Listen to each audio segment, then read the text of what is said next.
Hi team, it's James from Time Quarterly, and today we're reviewing the Filippo Loreti Okeanos, a super affordable £150 stainless steel sports watch.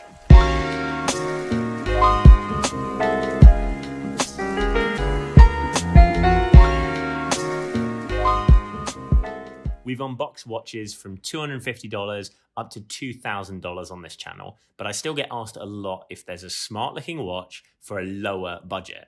So I did my research, and for £150, I'm running with this Okeanos from Kickstarter legend Filippo Loreti. Quick background on the company themselves. They're a new age fashion watch brand producing very Instagrammable watches at low prices.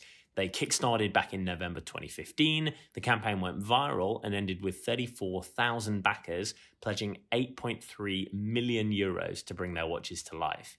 They cut out distributors and retailers, opting for a direct-to-consumer model with a focus on reducing costs. Now, £150 is very low for the watch world, so let's take a look at what you get for your money. On opening the box, the first thing you'll notice is the splash of orange on the bezel in that top right quarter there. While there are other colours in the Okeanos range, this subtle grey with metallic orange burst was my personal favourite. The dial itself is a smooth matte grey. It's got polished hour indices and polished hands, which contrast nicely with that matte grey on the dial there for legibility. You've got the brand name in white with model name in orange in the top half. Then you've got the water resistance in the bottom half. Both the hands and hour indicators are filled with lume, so low light legibility is good. Now, this unidirectional bezel, that's fancy talk for it only twists one way. It's got a really nice satin finish. This metallic orange quarter brings the whole piece to life with this pop of colour.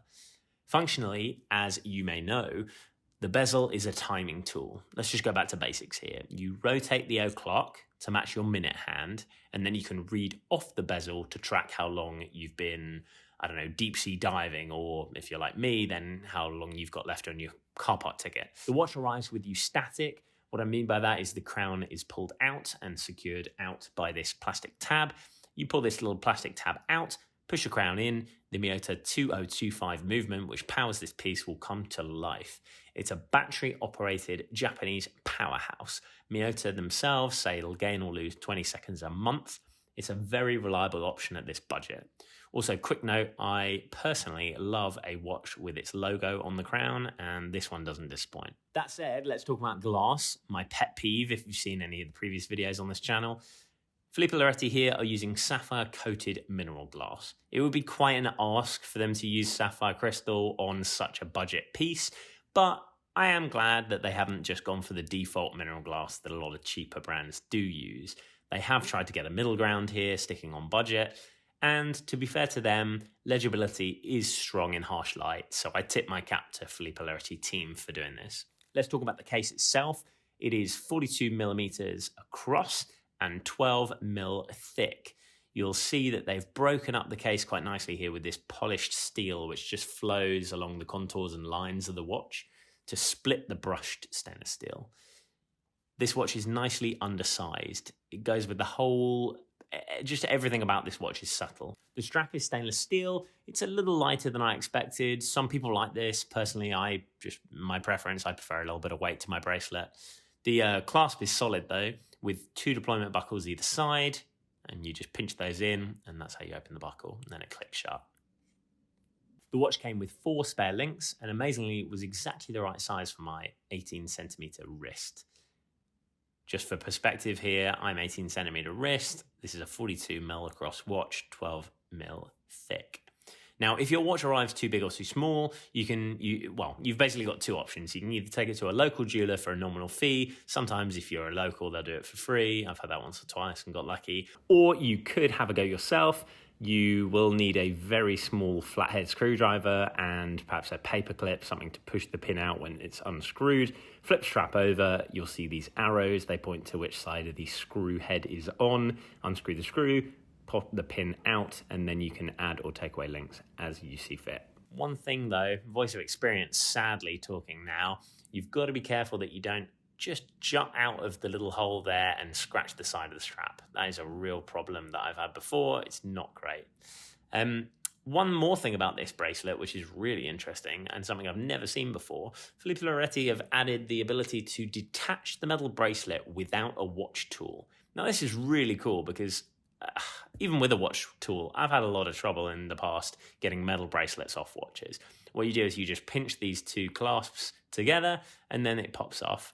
Pinch them back, go from underneath, I've found is the best way to get it back on, and then it clicks back in. Really, really cool that they're encouraging watch customization here. Switching the straps out on the go is a really cool vibe. With the strap detached, we can take a proper look at the case back and its storytelling here. This watch is the Okeanos model. It's named after the primordial titan god of the great earth-encircling river, Okeanos. It was a reservoir for all of the Earth's fresh water, rivers, wells, springs, and rain clouds. Everything ran through this. It's a cool little lore. He's pictured on the case back here, looking pretty mean with a trident in hand. And then also to note on the case back, you've got the watch's serial number listed on the outer edge there. You'll notice that it's capped. That's because each Filippo Loreti piece is numbered and limited. If you're looking for a solid daily on a strict budget, or you just want something fun that's cheap and will turn heads, this is the cheapest watch I can find that still has everything you need in a daily metal watch. It's understated. That splash of color keeps it classy and exciting. It's not pricey at all. It's only 150 quid. And most importantly, for any budget piece, it looks more expensive on wrist than it is. For more on Filippo Loreti, check the link in the description. That will land you 10% off any purchase. For ongoing wrist shots, follow us at Time Quarterly on Instagram. Thanks for watching, team, and I'll catch you in the next one.